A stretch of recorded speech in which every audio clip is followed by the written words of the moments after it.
years in the Navy, and a brief stint at an advertising agency on the way to making his dream a reality. Gene spent 28 years at CBS, carefully climbing through the ranks, from being an account executive in radio, all the way up to becoming president and chairman of the CBS Broadcast Group. He's a reminder to all the young professionals in the room that patience and dedication pays off.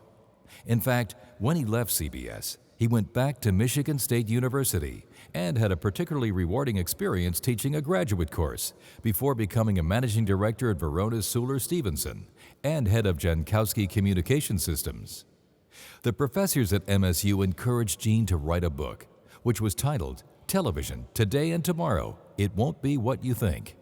Little did any of us imagine the extent to which our industry would change and the roles that the giants of both yesterday and today would play in it.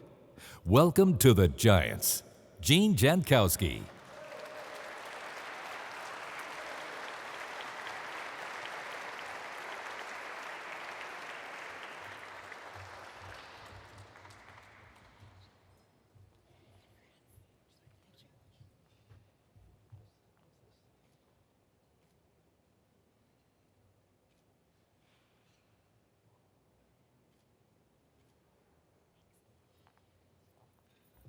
Well, special day, very special day. I've often thought that if my father was still alive and he heard that introduction, he wouldn't know you were talking about his son. My mother would believe every word. I'm reminded of events like this that something I learned a long time ago is very true, that broadcasting is a collaboration in creativity.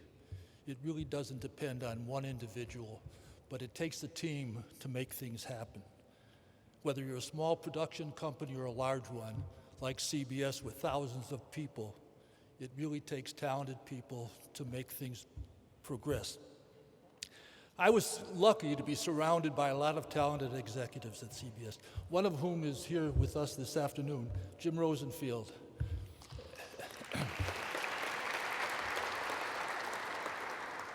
As luck would have it, my first job at the television network, Jim was my boss. And then through the quirks of corporate machinations, by the time he retired as president of the television network, he was reporting to me.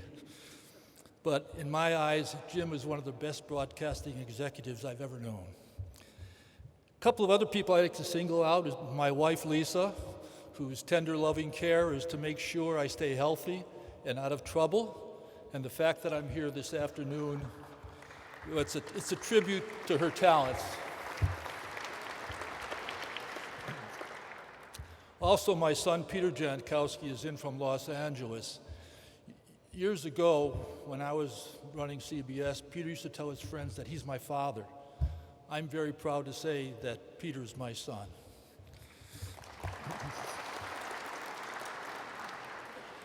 Now, we all have dates that we remember over our careers and our lifetimes, be they anniversaries or birthdays or special events. And I'd like to share a couple of dates that stick out in my mind through my career at CBS. I first joined the company in September of 1961. And January 10th of 2001, I said to my wife, you know, tomorrow's going to be the 40th anniversary of my first day at CBS. And as we all know, tragically, sadly, painfully, September 11th has taken on a completely different meaning, far exceeding my 40th anniversary with that company. Another date that sticks in my mind is January 20th, 1969. I was making the transition from the radio network to the television network, and Arthur Godfrey sent me a personal note. Well, Godfrey, as you well know, in the 1950s and 1960s was probably one of the biggest stars in radio and television. And in 1969, he was still doing a 5-day-a-week radio broadcast for the network. He sent me this personal note, and it said, January 20th, 1969. Richard Nixon is inaugurated as president, and Gene Jankowski goes to television. What a hell of a world we have in store for us. Flash forward to 1977, November. CBS News put a live interview together with Walter Cronkite in New York, Menachem Begin in Israel, and Anwar Sadat in Egypt. And it was really the first live international broadcast through satellite. And out of that eventually became Jimmy Carter, Sadat, and Begin winding up getting the Nobel Peace Prize. And I like to think the seeds were planted at that Cronkite interview. And I came away with the thought that if you believe that prejudice is due to ignorance, this marvelous means of communication now opens up information to flow around the world that hopefully can get people to open their minds to the peace opportunities that can come from that. Well, sadly, the part I missed out on is the fact that technology doesn't bring value to man. It's the messages and the philosophy that is transmitted over that technology that has to do the job. And as we now know, with all the information flying around, the leaders of today have bigger problems to deal with than we ever could have imagined when we were flying blind with ignorance, with no communications. That takes me to the fact that I was born in Buffalo, New York, and if you were never in Buffalo, I sort of thought of it as the Bridgeport, Connecticut, but without the glitter.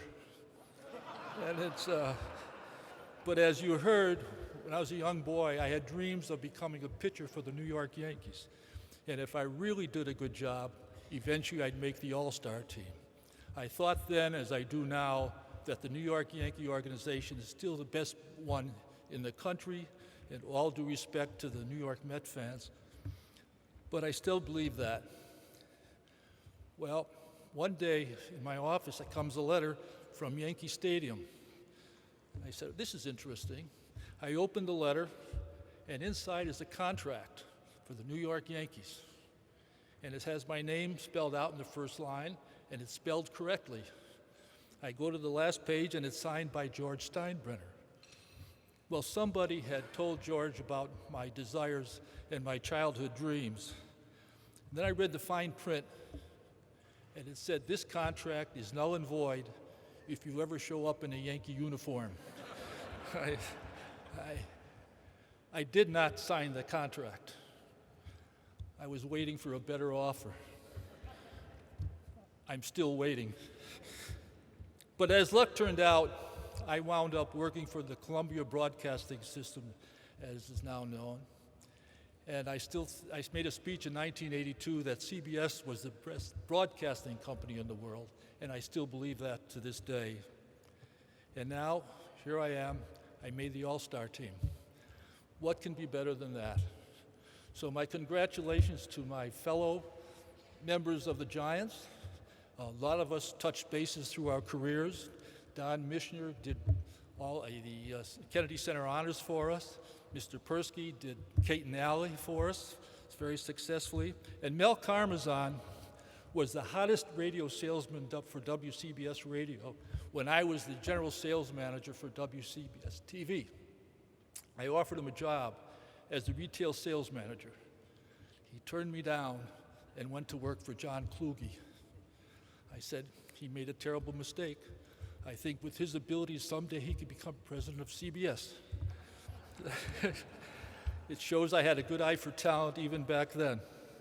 So congratulations to my fellow Giants, much admiration for all the things that you've accomplished, and much admiration and appreciation to you people for sharing this day with us. Thank you.